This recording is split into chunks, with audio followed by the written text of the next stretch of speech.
Hey guys, Adam here, also known as Gamer Abroad, coming to you on my gaming channel, Gaming Abroad, and it's about time I brought you guys another guide. So today I'm going to cover, straight from the top, we're going to go with Imperial Nobility. Imperial Nobility is a great defensive team with many control options such as stand firm and fend. They have an average speed and agility, but they're rather expensive.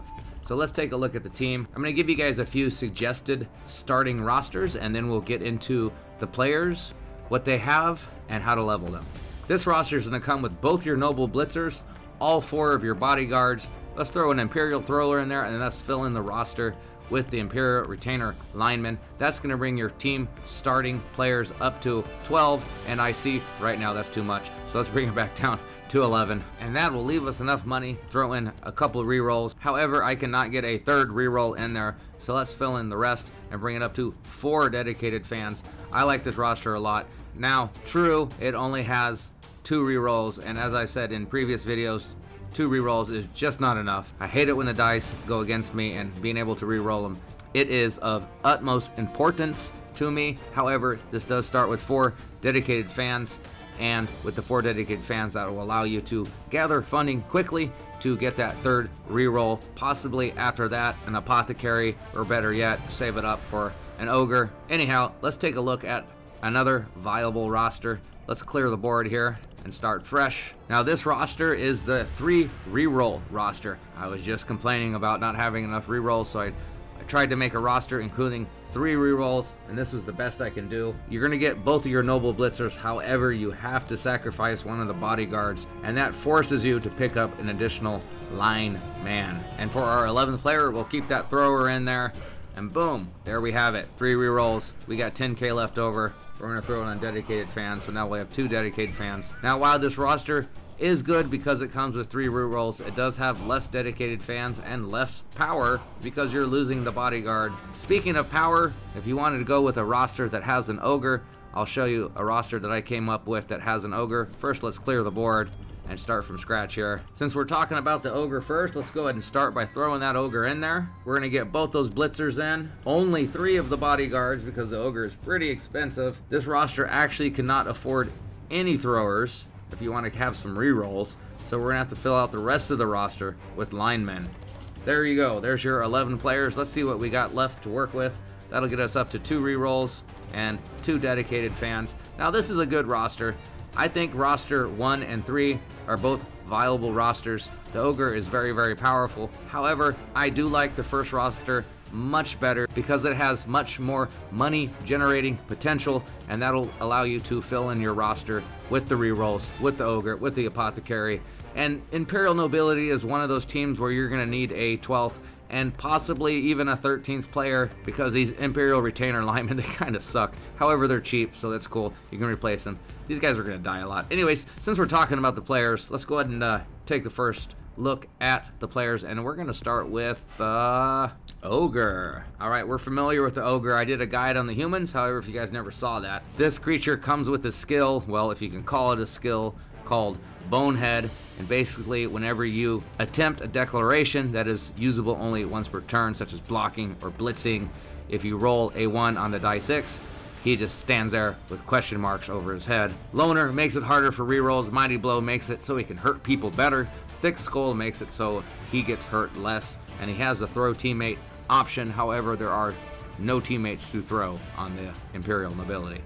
Strength is his only primary tree, and the rest are secondary. He has 0 passing and 0 mutation. He has a strength of 5, which is good. Agility, which is a little below average. He has, well, no passing abilities. I mean, I guess he could a little bit if you wanted to risk it.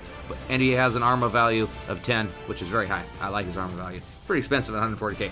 Now, when you want to level this guy, how I would level him is, first thing I would go with is guard and then stand firm. I always talk about how great of a skill block is for players that are having body-to-body contact, but do notice, as I pointed out earlier, it is a secondary skill that'll run you 12-star player points. So after the first 2, should you decide that now you have some extra star player points, now would be a good time to pick up block. Block is an expensive skill, and so are the other skills that I can recommend picking up for him. So I go with block first, and then I would go with pro or defensive, it's your choice. Pro is very, very handy for re-rolling that bonehead. There's nothing worse than thinking you're going to get a nice, juicy block action on somebody, and he stands there scratching his head. Now let's take a look at the Noble Blitzers. The Noble Blitzers come with that great block skill, which is awesome. They also come with the skill catch, which can kind of lead one to believe that that's going to be your ball handler. However, I don't think it should be, and I'll tell you the player that should be your ball handler later. The Noble Blitzer reminds me very much of the Human Blitzer. He's got a movement allowance of 7, a strength of 3, an agility on a 3 or higher, a passing on a 4 or higher, which makes passing still a little risky, and an armor value of 9 or higher, which isn't great. He's gonna get hurt, but not as often as somebody that had like 8, for example. For example, the Imperial Retainer Lineman, but let's not get ahead of ourselves. Let's go back to our Blitzers. The Noble Blitzers are great to be used as, and you guessed it, Blitzers. Agility and General are their primary, strength and passing are their secondary. So as a Blitzer, let's pick up Dodge on the Agility tree, sidestep, and then slide on over to the General tree and pick up Tackle. Where is it? Oh, right there. And as a 4 skill, should you get them that high, let's go back to the Agility tree and let's pick up Diving Tackle. Now, this is going to make this guy a very annoying player. Another option you can do with these guys, he already starts with Block, which is awesome. So next week we're going to go with Dodge. Then we're going to go into the Strength tree and go with Guard. A little expensive, I know. And then we can go to Mighty Blow, and then we'll go with Tackle. And that's going to make a fearsome killer of a Blitzer. Now, should you decide to roll some stats on this guy, good stats to get would be Movement. Movement 8 Blitzer would be absolutely fantastic. If you happen to get Strength or Agility, then you can build your player around that skill. However, I don't recommend randoming anything on this guy. It's a little too risky. One route you can go is get one of them with Dodge and get the second one with a skill point and see whether or not they get Agility or Strength, and then build your second one around your skill point roll. Next up, let's take a look at these bodyguards. Bodyguards come with Stand Firm, which makes it so they cannot be pushed back, and they come with Wrestle, and this player with Wrestle on a skill of both down result when the initiator of the target is on a block action. Instead, the 2 players are placed prone without taking into account any other skills they may have, and no turnover is caused. And that's right, that means even if the other players have block, Wrestle will still put them on the ground. Very handy for control, and very annoying, and can interrupt your opponent player's plans. When it comes to leveling these guys, General and Strength are their primary. Agility would be the secondary. They have no passing skills, they have no mutation skills. I'm going to stop mentioning the mutation skills on this team because none of these players on this team have a mutation skill. Anyhow, when it comes to leveling these guys up, I would go to the primary Strength tree and choose Guard. Guard is great because it's a Strength 3, and it'll make it so this player offers offensive and defensive assists no matter how many players are marking him. You want to get a little bit of a positioning type skill, I'd go with Break Tackle, and this says once per activation after a dodge touch, and if his strength is 4 or less, the result can be changed by +1. If 5 or more, it's changed by +2. So it'll make it a little harder for guys to get away from him. If you want some brawling skills, you can always go with Mighty Blow. Also, other skills to consider. One would be on the Agility tree, and that is Dodge. It'll cost you 12-star player points, but it's very handy. Another good secondary skill would be Defensive. During the turn of your opponent, any player marked by this player cannot use the Guard skill, so it's very good for shutting down the opponent's Guard. And Guard is a very popular skill, I've noticed, in Blood Bowl 3. Alright, next player we'll take a look at, let's look at the Imperial Thrower. Now, the Imperial Thrower comes with Pass, which most throwers should. It reminds me a lot of the Human Thrower. By the way, he has a movement allowance of 6, strength of 3, agility of 3, at a higher, a passing at 3 or higher, which is average, just like the Human Thrower. He has an armor value of 9+, which isn't too great, but it's not as low as 8, so it isn't too bad either. However, he comes with the skill, this is an interesting skill, it's called Running Pass. Normally in Blood Bowl, in the previous iterations of Blood Bowl, once you pass the ball, you're done. This makes him almost act like a blitzer.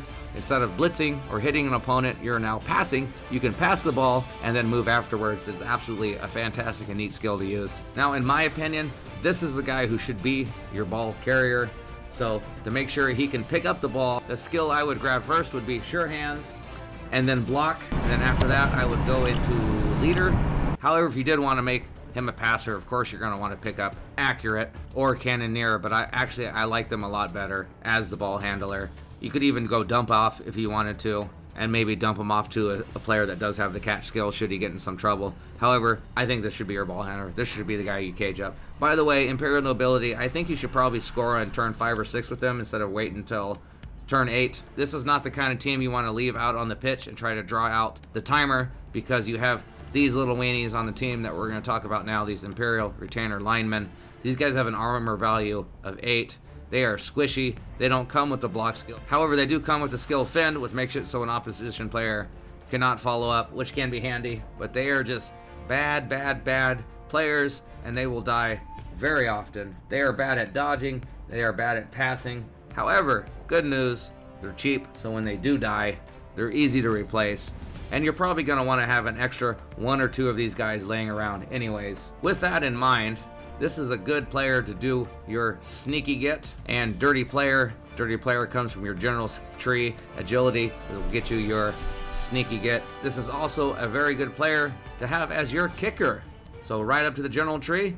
Kick is a great skill. They have a little bit of versatility, so you can go with block. I love block. Block is my favorite skill for body-to-body contact. You could go with wrestle to counteract other people that have block, and then you can go into the strength tree as an expensive purchase and go guard. Now, with these players, randoming might actually be a decent choice here. You can random on this guy and then build around the skill that you get. If you get a bad skill, you can fire the cheap player or just throw him up there in the mosh pit of death. That is the line of scrimmage, and wait for him to die, as he eventually, of course, will. Well, that's it, ladies and gentlemen. I hope you enjoyed my Imperial Nobility. Sorry it's been so long since I came at you guys with another team build guide. I'm a full-time English teacher. However, I do live stream every night with my good friend who is also a teacher, but we've been live streaming Valheim. I've been saving my Blood Bowl games for late at night when the house is quiet. It does take me a little bit of time out of my day to make these videos for you guys. However, I do enjoy making them. I enjoy sharing my hobby with you guys, but it would mean a lot to me if you'd hit that subscribe button. I know subscribing to a YouTube channel is a very intimate act, but for me it would be very appreciated if you showed me some love and hit that subscribe button, so I know people are appreciating my videos. Anyhow, no matter what you choose, I hope you got some benefit from this guide. My name is Adam, also known as Gamer Abroad, and this is my gaming channel, Gaming Abroad. I just want to remind all of you guys that you guys are awesome. Thanks for watching my videos, and I'll see you guys out on the pitch.